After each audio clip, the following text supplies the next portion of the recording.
بسم اللہ الرحمن الرحیم وبہ نستعین اما بعد۔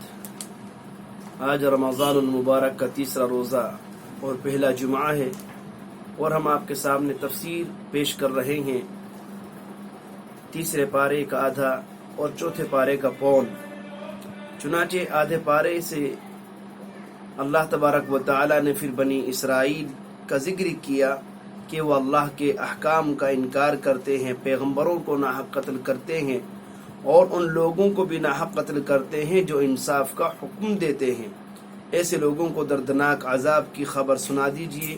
اگلی کچھ آیتوں تک بنی اسرائیل کے جرائم کا، اللہ کی کتاب سے اعراض کا، ان کے من گھڑت عقائد کا تذکرہ ہے۔ ان آیات کے بعد پھر اللہ نے اپنی عظمت و جلال کا بیان کیا کہ اللہ جس کو چاہے سلطنت عطا کرتا ہے، جس سے چاہے سلطنت چھین لیتا ہے، جس کو چاہے عزت دیتا ہے، جس کو چاہے ذلیل کرتا ہے۔ اللہ ہی کے ہاتھ میں خیر ہے، بلا شبہ اللہ ہر چیز پر قادر ہے۔ اللہ ہی رات کو دن کو رات میں داخل کرتا ہے، زندے کو مردہ سے اور مردے کو زندہ سے نکالتا ہے، اور اللہ بے حساب رزق عطا کرتا ہے۔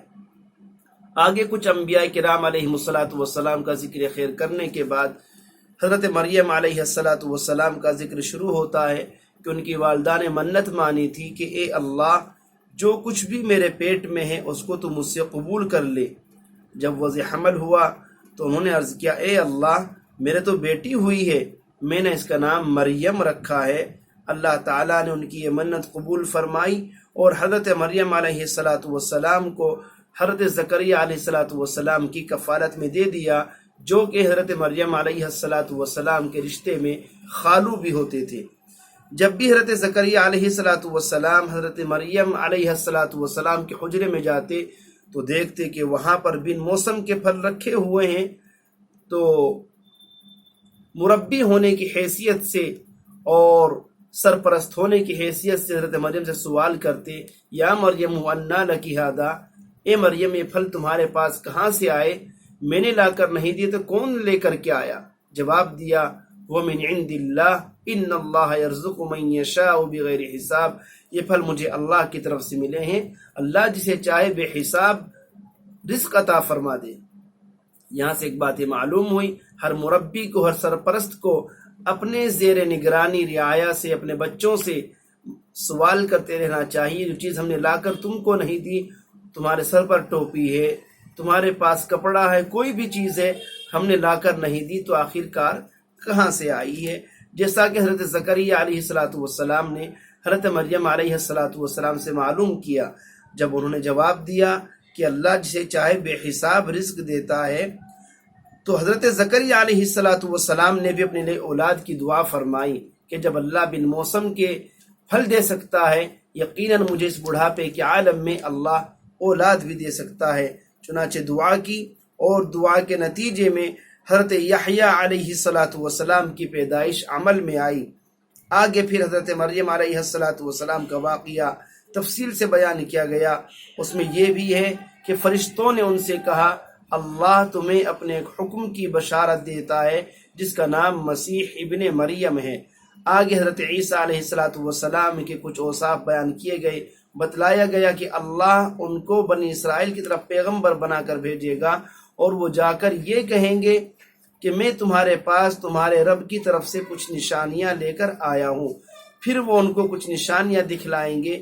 پھر جب حضرت عیسیٰ علیہ السلام کو بنی اسرائیل کے کفر کا حال معلوم ہوگا تو وہ پوچھیں گے، اللہ کی راہ میں میری مدد کرنے والے کون ہیں؟ حواری کہیں گے، ہم ہیں مدد کرنے والے۔ مگر ان کی قوم نے حضرت عیسیٰ علیہ السلام کے خلاف سازشیں کی، اپنی سمجھ میں انہیں سولی پر چڑھا دیا، حالانکہ اللہ نے حضرت عیسیٰ علیہ السلام کو آسمانوں پر اٹھا لیا۔ بر رفعہ اللہ، اللہ نے ان کو زندہ آسمانوں پر اٹھایا ہے، اور قرب قیامت میں انشاءاللہ حضرت عیسیٰ علیہ السلام کا نزول ہوگا۔ یہ قصہ بیان کرنے کے بعد اللہ تعالیٰ نے اپنے نبی صلی اللہ تعالیٰ علیہ وسلم سے ارشاد فرمایا، ہم آپ کو یہ آیتیں اور حکمت کی باتیں سنا رہے ہیں۔ اس کے بعد نجران کے عیسائیوں کا ذکر ہے کہ اگر وہ اتنا سمجھانے پر بھی نہیں سمجھ رہے ہیں تو ان کو مباہلے کی دعوت دو۔ اس کے بعد اہل کتاب کو نرمی سے نصیحت کی گئی کہ ایک ایسی بات کی طرف آؤ جو ہمارے اور تمہارے درمیان برابر ہے، اور وہ یہ ہے کہ ہم اللہ کے سوا کسی کی عبادت نہیں کریں گے، اللہ کے ساتھ کسی کو شریک نہیں ٹھہرائیں گے، اور ہم میں سے کوئی کسی کو اللہ کے سوا رب نہیں ٹھہرائے گا۔ اگر وہ قبول نہ کرے تو کہہ دو ہم تو حکم الہی کے تابع ہیں۔ اے اہل کتاب، حضرت ابراہیم علیہ السلام کے بارے میں کیوں جھگڑتے ہو؟ حضرت ابراہیم تو پہلے کے ہیں، تورات انجیل تو بعد میں نازل ہوئی ہیں، نہ وہ یہودی تھے نہ نصرانی تھے، ولیکن کان حنیفا مسلما، بلکہ وہ تو خالص مسلمان تھے اور مشرک نہیں تھے۔ یہاں سے تقریباً 24 آیات تک اہل کتاب کی خیانتوں، ریشہ دوانیوں اور کٹ حجتیوں کا ذکر ہے۔ آخر میں خدا کی طرف سے یہ 2 ٹوک اعلان ہے، جو شخص اسلام کے علاوہ کوئی دوسرا دین قبول کرنا چاہے گا ہرگز اس کا دین قبول نہیں کیا جائے گا، اور وہ آخرت میں نقصان اٹھانے والوں میں سے ہوگا۔ اللہ کے نزدیک قابل قبول صرف اور صرف دین اسلام ہے۔ 4تھا پارہ شروع ہوتا ہے اور اس کا مفہوم ہے کہ تم کمال نیکی تک نہیں پہنچ سکتے جب تک وہ چیزیں خرچ نہ کرو جو تمہیں عزیز ہوں، پیاری ہوں۔ جو کچھ تم خرچ کرو گے اللہ کو خوب معلوم ہے۔ 2 آیتوں کے بعد اللہ کے رسول سے فرمایا گیا، آپ کہہ دیجئے اللہ نے سچ فرمایا ہے، آپ ابراہیم علیہ السلام کے طریقے کی پیروی کیجئے جو دین حنیف پر تھے اور مشرکین میں سے نہیں تھے۔ ابراہیم علیہ السلام کا ذکر آیا تو ارشاد فرمایا کہ سب سے پہلی عبادت گاہ جو لوگوں کے لیے تعمیر ہوئی تھی جو مکے میں ہے، جو مقام برکت اور مرکز ہدایت ہے تمام دنیا والوں کے لیے۔ 2-3 آیتوں میں خانہ کعبہ، حج وغیرہ کے ذکر کے بعد پھر اہل کتاب کی کفر و عناد کے متعلق ارشاد فرمایا گیا۔ اس کے بعد ایمان والوں سے خطاب کرتے ہوئے اللہ نے ارشاد فرمایا، اے ایمان والو اللہ سے ڈرو جیسا کہ اللہ سے ڈرنے کا حق ہے، اور تمہیں مسلمان ہو کر ہی مرنا چاہیے۔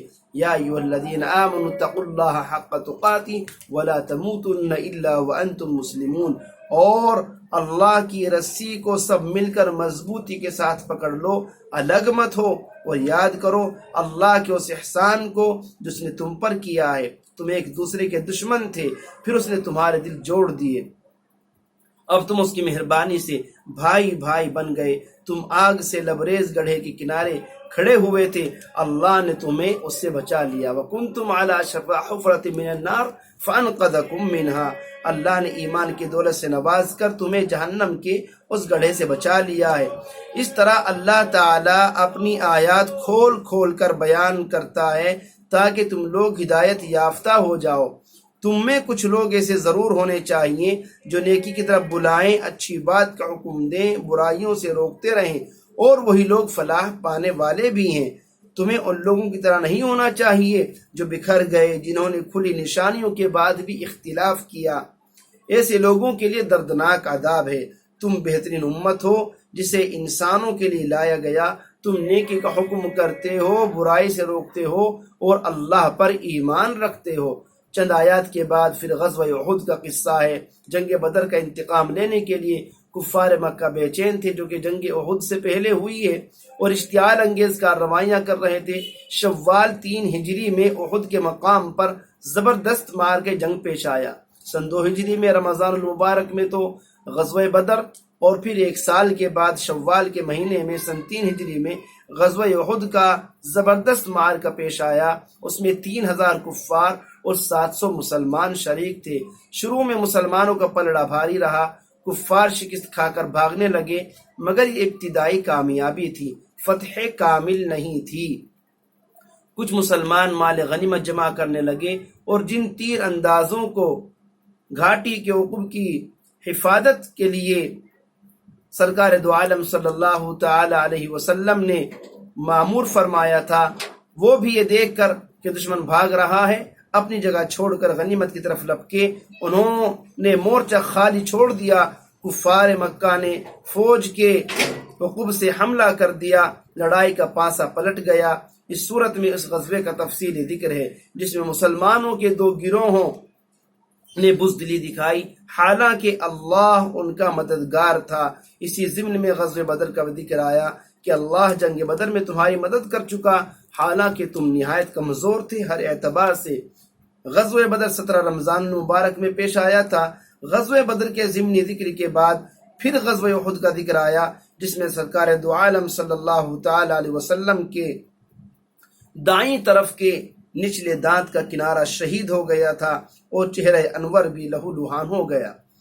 چوتھے رکوع سے اہل ایمان کو خصوصی خطاب ہے، اے ایمان والو اتقوا اللہ وذروا ما بقی من الربا، سود کھانا چھوڑ دو جو بڑھتا چڑھتا رہتا ہے، اللہ سے ڈرتے رہو، امید ہے تم فلاح پاؤ گے، اس آگ سے بچو جو کافروں کے لیے تیار کی گئی ہے، اللہ اور اس کے رسول کی اطاعت کرو، اپنے رب کی مغفرت کی طرف اور اس جنت کی طرف سبقت کرو جس کی وسعت آسمان اور زمین جیسی ہے، جو پرہیزگاروں کے لیے تیار کی گئی ہے۔ جو لوگ فراخی اور تنگی دونوں حالتوں میں مال خرچ کرتے ہیں، غصہ پی جاتے ہیں، لوگوں کو معاف کرتے ہیں، اللہ تعالیٰ ایسے نیک لوگوں کو پسند کرتے ہیں۔ اور یہ ایسے لوگ ہیں اگر ان سے کوئی گناہ سرزد ہو جاتا ہے یا اپنے اوپر ظلم کر بیٹھتے ہیں، انہیں اللہ یاد آتا ہے اور وہ اللہ سے اپنے گناہوں کی مغفرت چاہتے ہیں۔ اس رکوع میں غزوہ احد میں شکست سے دل برداشتہ مسلمانوں کو تسلی بھی دی گئی کہ دل شکستہ نہ ہو، غم نہ کرو، تم ہی غالب رہو گے اگر تم ایمان والے ہو، وَأَنْتُمُ الْأَعْلَوْنَ إِن كُنتُم مُؤْمِنِينَ۔ آگے متعدد آیات میں غزوہ احد ہی کے مختلف واقعات کا ذکر ہے، پھر فرمایا اے مسلمانوں تم ان لوگوں کی طرح مت ہو جانا جنہوں نے کفر کیا، جو اپنے بھائیوں سے جب وہ سفر میں جاتے ہیں یا جہاد میں شریک ہوتے ہیں یہ کہا کرتے ہیں اگر یہ ہمارے پاس رہتے تو مارے نہ جاتے نہ قتل کیے جاتے۔ اللہ تعالیٰ اس گمان کو ان کے دل میں حسرت کا سبب بنا دیتا ہے۔ اللہ ہی زندگی بخشنے اور موت دینے والا ہے۔ دو آیتوں کے بعد سرکار دو عالم صلی اللہ تعالی علیہ وسلم سے خطاب کرتے ہوئے ارشاد فرمایا گیا پیارے آقا یہ اللہ کی بڑی رحمت ہے کہ آپ نرم دل ہیں، اگر آپ تندخو سنگ دل ہوتے تو یہ سب لوگ آپ کے آگے پیچھے سے چھٹ جاتے، لہذا آپ ان کو معاف کر دیجئے، ان کے لیے مغفرت کی دعائیں کیجئے اور ان سے خاص معاملات میں مشورہ لیتے رہا کیجئے۔ جب آپ پختہ عزم کر لیں فتوکل علی اللہ تو اللہ پر بھروسہ کیجئے، کیونکہ اللہ بھروسہ کرنے والوں کو پسند کرتا ہے۔